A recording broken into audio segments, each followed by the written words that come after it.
இந்திய ஜனநாயகத்துல ஒவ்வொரு சில ஆண்டுகளுக்கும் ஒரு பெரிய அரசியல் தருணம் வரும். அந்த தருணம் தான் தேர்தல். இப்போ நாடு முழுவதும் அரசியல் கவனம் திருப்பி இருக்கும் ஒரு முக்கியமான விஷயம் என்னன்னா பாத்தீங்கன்னா 2026 நடைபெற இருக்கும் 5 மாநில சட்டமன்ற தேர்தல்களின் தேதி அறிவிப்பு.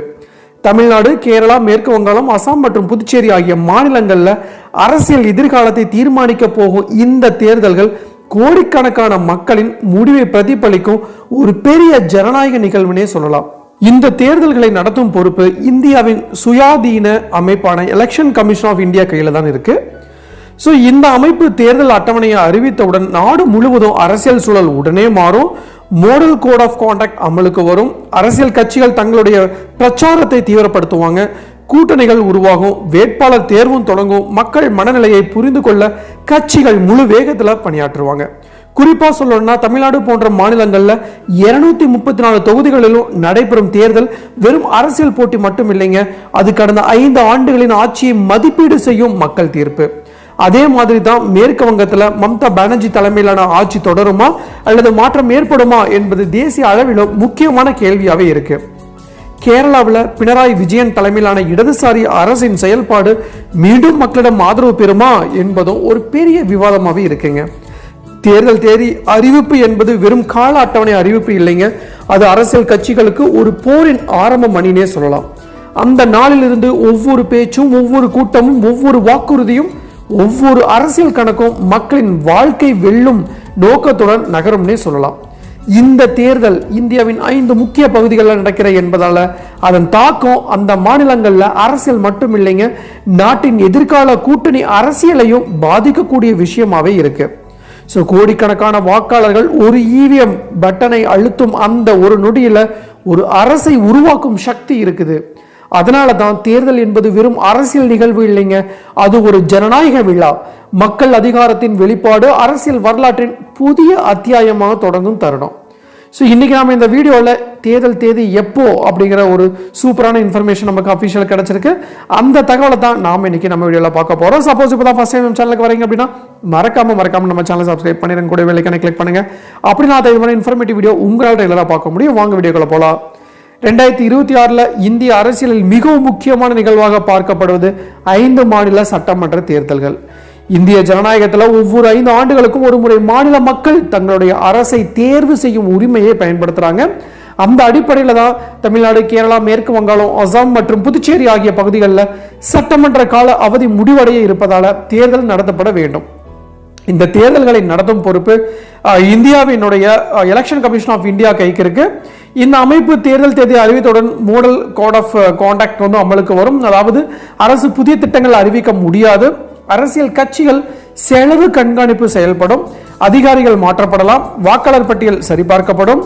பாதுகாப்பு படைகள் அனுப்பப்படும். இந்திய ஜனநாயகத்தில் மிகப்பெரிய பலம் என்னன்னா உலகிலேயே அதிக வாக்காளர்களை கொண்ட தேர்தல் முறையை மிகப்பெரிய அளவில் நடத்தும் திறன். எடுத்துக்காட்டா சொல்லணும்னா தமிழ்நாட்டில் மட்டும் சுமார் 7 கோடி மக்கள் வசிக்கிறாங்க. அதில் பல கோடி வாக்காளர்கள் இருக்கிறாங்க. அவர்கள் 234 தொகுதிகளில் தங்களுடைய பிரதிநிதியை தேர்வு செய்வாங்க. தமிழ்நாட்டில் அரசியல் வரலாறு மிகவும் வித்தியாசமானதுங்க. 1967 முதல் திராவிட கட்சிகள் ஆட்சி செய்து வரும் மாநிலம் இது. அந்த காலத்துல CN அண்ணாதுரை தலைமையிலான திராவிட முன்னேற்ற கழகம் ஆட்சிக்கு வந்தது ஒரு பெரிய அரசியல் புரட்சியாக இருந்துச்சு. அதன் பிறகு பாத்தீங்கன்னா ஆல் இந்தியா அண்ணா திராவிட முன்னேற்ற கழகம் மற்றும் DMK ஆகிய 2 பெரிய கட்சிகள் மாறி மாறி ஆட்சி தமிழ்நாட்டில் நடந்து கொண்டிருக்கு.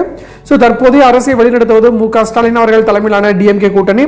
2021 தேர்தலில் அவர்கள் வெற்றி பெற்றதும் சமூக நலத்திட்டங்கள், கூட்டணி கணக்கு, எதிர்கட்சிகளின் பிளவு போன்ற காரணங்களால என்று அரசியல் ஆய்வாளர்கள் கூறுறாங்க. 2026 தேர்தல் அந்த ஆட்சியின் 5 வருட செயல்பாட்டுக்கு மக்கள் அளிக்கும் மதிப்பீடாக இருக்கும்னே சொல்லலாம். ஸோ மற்றொரு முக்கிய மாநிலம் கேரளா. இது இந்திய அரசியல் தனித்துவம் கொண்ட மாநிலம். இங்கே கம்யூனிஸ்ட் பார்ட்டி ஆஃப் இந்தியா, அதாவது மார்க்சிஸ்ட் சொல்லுவாங்க, தலைமையிலான லெஃப்ட் டெமோக்ராட்டிக் ஃப்ரண்ட் மற்றும் இந்தியன் நேஷனல் காங்கிரஸ் தலைமையிலான யுனைடெட் டெமோக்ராட்டிக் ஃப்ரண்ட் ஆகியவை மாறி மாறி ஆட்சி செய்வது வழக்கமாக இருக்கு. ஸோ தப்போ கூட பினராயி விஜயன் தலைமையிலான இடதுசாரி அரசு ஆட்சி செய்து வருது. ஸோ மேற்கு வங்கத்தில் கடந்த சில ஆண்டுகளாக கடும் அரசியல் போட்டி நடைபெற்று வருது. அங்கு மம்தா பானர்ஜி தலைமையிலான ஆல் இந்தியா திரிணாமுல் காங்கிரஸ் ஆட்சி செய்து வருது. அதற்கு எதிராக தான் பிஜேபி கடுமையா அரசியல் சவால் விடுறாங்க. அசாம் மாநிலத்தில் கடந்த சில ஆண்டுகளாக தேசிய அரசியல் கட்சிகள் ஆதிக்கம் அதிகரிச்சிருக்கு. அங்கு ஹிமந்தா பிஸ்வா சர்மா தலைமையிலான பிஜேபி அரசு செயல்பட்டு வருது. புதுச்சேரி ஒரு சிறிய யூனியன் பிரதேசமாக இருந்தாலும் அரசியல் முக்கியத்துவம் கொண்டது. அங்கு கூட்டணி அரசியல் மிகவும் முக்கிய பங்கு வகிக்கிறதுன்னு சொல்லலாம். தேர்தல் அறிவிப்பு வந்ததும் அரசியல் கட்சிகள் முழுமையாக தேர்தல் பிரச்சாரத்தில் இறங்கும். பொதுக்கூட்டங்கள், வீடு வீடாக பிரச்சாரம், சமூக ஊடக விளம்பரம், இளைஞர் வாக்காளர்களை ஈர்க்கும் டிஜிட்டல் பிரச்சாரம் போன்றவை அதிகரிக்கும். இந்திய தேர்தலில் caste equation, religion, regional identity, welfare schemes, development narrative போன்ற பல காரணிகள் வாக்காளர்களின் முடிவை பாதிக்கும்னே சொல்லலாம். எடுத்துக்காட்டாக பார்த்தீங்கன்னா தமிழ்நாட்டில் சமூக நீதி, அரசியல், கல்வி, வேலைவாய்ப்பு, நலத்திட்டங்கள் போன்றவை முக்கிய பிரச்சனைகளாக இருக்கும். கேரளாவில் சுகாதாரம், கல்வி, வெளிநாட்டு வேலைவாய்ப்பு தொடர்பான பொருளாதாரம் முக்கிய விவாதமாக இருக்கும். மேற்கு வங்கத்தில் மத்திய அரசு மற்றும் மாநில அரசின் அரசியல் மோதல் முக்கிய காரணியாக இருக்கும்னே சொல்லலாம். அசாம்ல குடியேற்றம் மற்றும் பிராந்திய அடையாளம் அரசியல் விவாதத்தின் பெரிய இடம் பெறும். தேர்தல் காலத்தில் அரசியல் கட்சிகள் தங்கள் தேர்தல் அறிக்கையை வெளியிடும். அதில் வேலைவாய்ப்பு, விவசாயம், பெண்கள் நலத்திட்டங்கள், இளைஞர் முன்னேற்றம், தொழில் முதலீடு போன்ற வாக்குறுதிகள் இடம்பெறும் தேர்தல் ஆணையம். வாக்குச்சாவடிகள் அமைத்து இவிஎம் மற்றும் விவிபிஏடி இயந்திரங்களை பயன்படுத்தி வாக்குப்பதிவு நடத்துவாங்க. இந்தியாவில் மில்லியன் கணக்கான அரசு ஊழியர்கள், ஆசிரியர்கள், பாதுகாப்பு படையினர் தேர்தல் பணியில் ஈடுபடுவாங்க. தேர்தல் என்பது பார்த்தீங்கன்னா வெறும் அரசியல் நிகழ்வு மட்டும் இல்லைங்க, அது ஒரு ஜனநாயக விழானே சொல்லலாம். அந்த நாள்ல ஒரு சாதாரண வாக்காளர் தனது வாக்கு மூலம் அரசாங்கத்தை உருவாக்கும் சக்தி பெற்றிருப்பார். ஒரு கிராமத்தில் உள்ள விவசாயி, நகரத்தில் உள்ள தொழிலாளி, கல்லூரி மாணவன், சிறு தொழில் நடத்தும் பெண்மணி அனைவரின் வாக்கும் சம மதிப்புடையதுன்னே சொல்லலாம். அதுதாங்க இந்திய ஜனநாயகத்தின் அடிப்படை. 2026 தேர்தல் இந்த 5 மாநிலங்கள் அரசியல் எதிர்காலத்தை மட்டும் இல்லைங்க, இந்தியாவின் தேர்தல் அரசியல் திசையையும் ஒரு அளவுக்கு தீர்மானிக்கக்கூடியதாக இருக்கும். ஏன்னா இந்த மாநிலங்களில் நடக்கும் அரசியல் மாற்றங்கள் 2029 லோக்சபா தேர்தலில் கூட்டணி அரசியலையும் பாதிக்கக்கூடும். அதனால தான் அரசியல் ஆய்வாளர்கள் இந்த தேர்தலை மிகவும் கவனமாக கண்காணிக்கிறாங்க. வாக்காளர் மனநிலை, சமூக மாற்றங்கள், பொருளாதார நிலை, அரசின் செயல்பாடு, எதிர்க்கட்சிகளின் திட்டங்கள் ஆகியவை எல்லாமே சேர்த்து முடிவை நிர்ணயிக்கும் அப்படின்னே சொல்லலாம். இந்திய ஜனநாயகத்தின் வலிமை என்னவென்றால் மக்கள் தங்களுடைய அரசை அமைதியாக தேர்வு செய்து மாற்று அதிகாரம் பெற்றிருப்பது.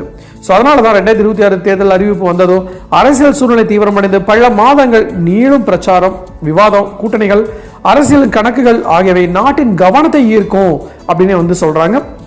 இறுதியில் பார்த்தீங்கன்னா வாக்குப்பதிவு நாளில் கோடிக்கணக்கான மக்கள் தங்களுடைய வாக்கை பதிவு செய்து அந்த மாநிலங்களில் அடுத்த 5 ஆண்டுகளுக்கான அரசை தீர்மானிப்பாங்கன்னே சொல்லலாம்.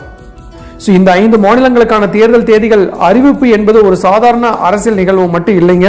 அந்த வகையில் பார்த்தீங்கன்னா தமிழ்நாடு உள்ளிட்ட 5 மாநில தேர்தல் தேதி வரும் 15 அல்லது 16ஆம் தேதி அறிவிக்கப்பட வாய்ப்பு இருப்பதாகவும் சொல்லியிருக்காங்க. தமிழ்நாடு சட்டமன்றத்தின் 234 உறுப்பினர்களையும் தேர்ந்தெடுப்பதற்கான 2026 தேர்தல் பார்த்தீங்கன்னா மே 10ஆம் தேதிக்குள்ள முன்னாடியே தமிழ்நாட்டில் சட்டமன்ற தேர்தல் நடத்தப்படும் அப்படின்ட்டு எதிர்பார்க்கப்படுது. இன்னும் பார்த்தீங்கன்னா வரப்போற 15, 16ஆம் தேதிக்குள்ள எந்த தேதி அப்படின்னு அறிவிப்பு வரும், வேட்பு மனு தாக்கல் செய்வதற்கான கடைசி தேதி எப்பன்னு சொல்லுவாங்க, வேட்பு மனுக்கள் பரிசீலனை எப்போ கடைசி தேதி, வேட்பு மனுவை வாபஸ் பெறுவதற்கான கடைசி தேதி என்ன, வாக்குப்பதிவு எப்போ நடைபெறும், வாக்கு எண்ணிக்கை எப்போ நடைபெறும் போன்ற பல்வேறு தகவல்கள் இன்னும் ஒரு வாரத்தில் நமக்கு கிடைச்சிரும் அப்படிங்கறதுல எந்த ஒரு சந்தேகமும் இல்லை. இதுதான் நான் இன்னைக்கு உங்களுக்கு சொல்ல வர வேண்டிய விஷயங்கள். டெஃபினட்டா யூஸ்ஃபுல்லா இருந்திருக்கும்னு நினைக்கிறேன். இந்த தேர்தலுடைய தமிழ்நாட்டினுடைய தேர்தலுடைய வரலாறும் பிளஸ் மற்ற மாநிலங்களுடைய தேர்தல் வரலாறையும் ஓரளவுக்கு நான் உங்களுக்கு இந்த வீடியோ எல்லாம் கொடுத்திருப்பேன். நிச்சயமா இந்த வீடியோ உங்களுக்கு யூஸ்ஃபுல்லா இருந்திருக்கும்னு நினைக்கிறேன். எல்லாருமே ஆவலுடன் எதிர்பார்த்துட்டு இருக்கும் அந்த தேர்தல் தேதி இன்னும் ஒரு வாரத்துக்குள்ள நமக்கு கிடைச்சிரும் அப்படிங்கறதுல எந்த ஒரு சந்தேகமும் இல்லைங்க. என்ன பொறுத்த வரைக்கும் பாத்தீங்கன்னா மே 10ஆம் தேதிக்குள்ள தேர்தல் நடத்த முடிவு செஞ்சிருக்காங்க. என்ன பொறுத்த வரைக்கும் பாத்தீங்க அப்படின்னா மே 7 இல்ல 8ஆம் தேதி தேர்தல் நடக்க வாய்ப்புகள் பிரகாசமாக இருக்கு அப்படின்னு நான் சொல்லுவேன். தமிழ்நாட்டில் ஒரே கட்டமாக 234 தொகுதிகளையும் தேர்தல் நடத்துவாங்க. இதுதான் நான் எக்ஸ்பெக்ட் பண்றது. அண்ட் ஆல்சோ நமக்கு ஒரு சில பக்கம் இருந்த அஃபிஷியல் இன்ஃபர்மேஷன்ல இந்த மே 7 இல்லை 8 தான் சொல்லியிருக்காங்க. இது எப்படியோ நிச்சயமாக இந்த முறை தமிழ்நாட்டிலையும் தேர்தல் மிக சிறப்பாக 234 தொகுதிகளிலும் எந்த ஒரு பிரச்சனையும் இல்லாமல் நடக்கும் அப்படிங்கிறதையும் நான் இந்த நேரத்தில் உறுதியளிச்சுக்கிறேன். அண்ட் ஆல்சோ மக்கள் அனைவரும் அதைத்தான் வேண்டுறாங்க. மீண்டும் இன்னொரு நாள் இது மாதிரி சுவாரஸ்யமான இன்ஃபர்மேட்டிவ் வீடியோவுடன் உங்களை சந்திக்கும் முறை உங்களிடமிருந்து விடைபெறுவது உங்கள் மஞ்சள் மாநகர மைந்தன் சிவா.